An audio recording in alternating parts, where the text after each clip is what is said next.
یاره جی مونږ د جورې اوسیدونکي وو. دا مې خاوند دی په خپه معذوره دی، زلمې بچې زما نشته.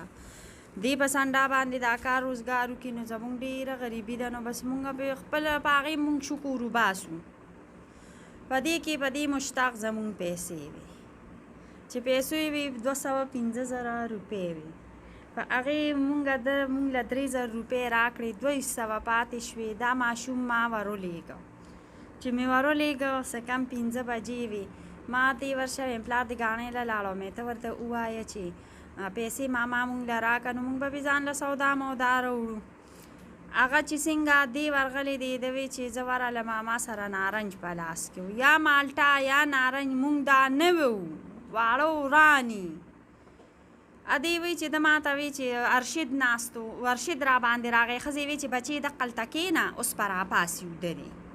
وی ارشد راغی، وی ارشد داسې کړې چې تا خو زما مالټې را شکولي دي. وی ما ته چې دا نارنج دی کو مالټه ده؟ وی چې نه دا مالټې دي، تا بورې مالټې شکولي دي. وی بس زه ترې راوتښتېدم په موټر سایکل ورپسې و. دی راغی ما ته وی ما پسې ارشد شوي دی. وی سم ډېر واړن دي. وی چې تا مالټې شکولي دي. ما درته وی ورک شه ویم لاړ شه ویم تا ته بس ووایي سم درته نه وایي. زه ورته ووایه چې ماما ما نه دي شکولی، زه خو پیسو پسې راغلم. په هغې کې بس دی دغه کوڅې ته چې څنګه ووته، د دې کوڅې نه یې په موټر سایکل کېنه او بویې ته د تولاندې په سیند کې وله غوټې ورکړې چې شا به ووایه موبایل درته نیسمه، موبایل کې به یا ویډیو وي یا به ني یا راو به یا به څه چلو. د موټر سایکل ته یې پټ و، په هغې یې تړلې دي چوکۍ ورپسې راغښتې چې ته به وایې شا به موبایل یې ورته نیول دی چې ته به وایې چې شا به ما شکولي دي. په هغې کې بیا هم پې ما باور نه کو. ما وی دا واړه ټوقې کوي. پلار یې ګاڼۍ کې و، 1 بجې ګاڼۍ تړلې وه. په هغې کې چې څنګه زما د ده نه کشر زوی د یوسف نوم یې د خضر، او یوسف ما پسې رامنډې والي راشه امي. وی سمن الله یې بوته.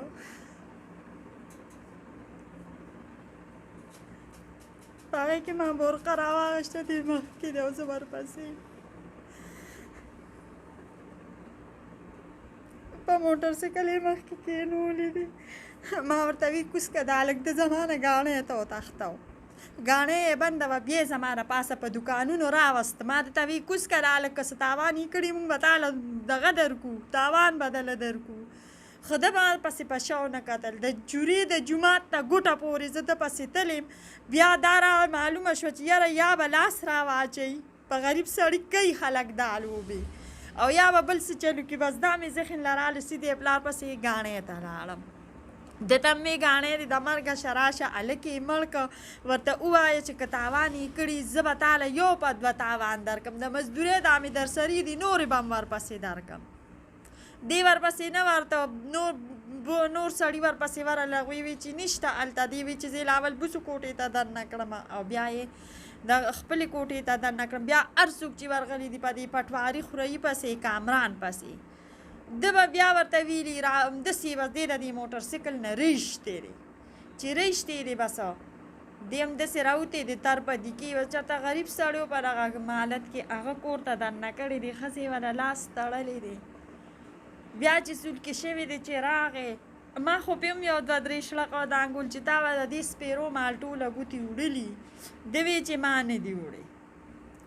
هغه بېګا مونږ بیا اپایار ولیکه لاړو چې لیکو اپایار. په هغې کې داسې کار وشو چې د ده هسپتال مسله راله، د هسپتال نم هر څه وکړل. د هډوکو ډاکټر له همدې بوته وی چې د اکسره کې لاس مات دی، کچه پلستر یې د پټۍ تې تاو کړې وه، ګوتې د ده وپړسېدې. چې وپړسېدې د ده هغه ګوتې. بیا چې دغه راغی مختیار صاحب راغی د هډوکو ډاکټر، نو یاره بس د دا خو ورزه ډاکټره ده، بس راله ما ولیده چې راغله او بس ووته. خو زه به ده ووایم چې بس هغه مونږ له څه ونه کړل، بس دقه یې وی چې صدقه بس ده مونږ ته وی چې دغه را لاس یې صحیح دی او ګولۍ یې راته ولیکلې، خو ده ماته پرې مهر ونه لګاو. ده ګوتې وپړسېدې، ده ته تکلیف و. مونږ لاړلو 400 ته، چې 400 کې ما خپل حالات بیان کو. هغوی وی چې دا مونږ نشو کولی، ستا اپایار د تنګي نه دی، دا به د تنګي د هسپتال نه کېږي، ستا اپایار د تنګي نه دی. بیا هم ورته کچه په بستر په ایمرجنسي کې په 400 کې واچو.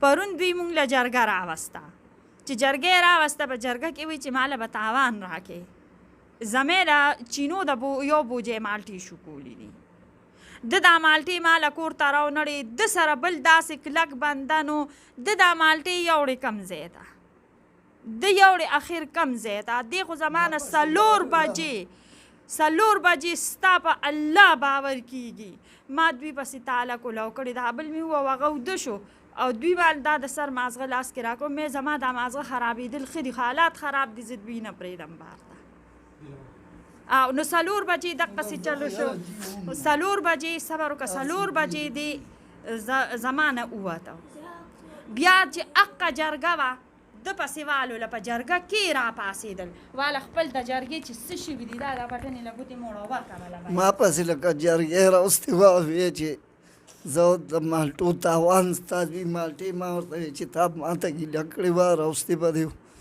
200 مې دي تاله به ما نور هم درکړې وې هغه بدماشۍ خو ډېرې په ما وکړې ما ورته ویې چې کله د ما د زوی لاس ښه شي زه پخپله دا دې په معذور یم جوړه مې کړې ده هغوی دقسې ګرځي او زه دا دې معذور یم هر کال په ځان 10-12 روپۍ ته دې خپې د لاسه لګوم نو چې د ما د زوی لاس نه دی ښه نو زه تا سره جوړه سینګه وکړم د دې به زمیوار څوکي زه خو زمیوار غواړم که دا کوږ پاتې شي ګیټۍ وتې ده نو زه به څه کوم او دغه میاګان دي هر شي ده ټوغې ټقالې پټواري خورې دی کامرانه غرب موټر نه راکوشو هغه په ما دبو نه وکړل غریب سړی او زه به دې داسې کړم ما یې ملک مې کړه بس دغه خو زه حکومت نه دا دغه کوم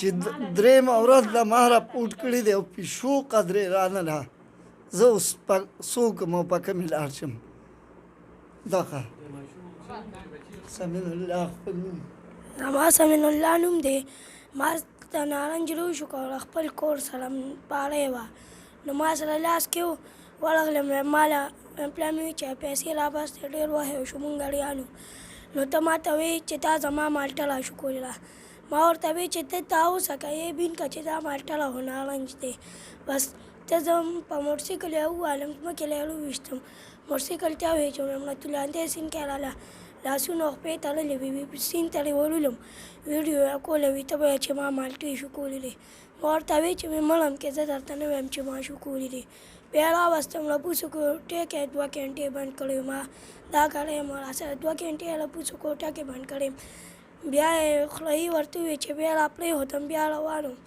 په ځان نه پوهېدم بس هلته بېهوشه شوی یم څه چل راباندې شوی نو بیا هلته مراد ننه کړی یم کور ته او نو بس زما نور هېڅ وس هم نه دی خو دې چارسدې چوک کې به د خپل بچي او ځان اوسېږم نور خو مې څه وس نه کېږي ځکه چې ثابت کلی هغوی مالدار دي او یو خلک دی نور مې هېڅ وس نشته او خپل کوشش کوم بس دغه جړه پر یاد هر دی پوری کوم به که اسلام آباد ایګوار دی جړه پر یاد به کوم ځان به رسوم چې ونه شو بس خپل بچي او ځان خو وژلی شم نور زما خو هېڅ هم نشته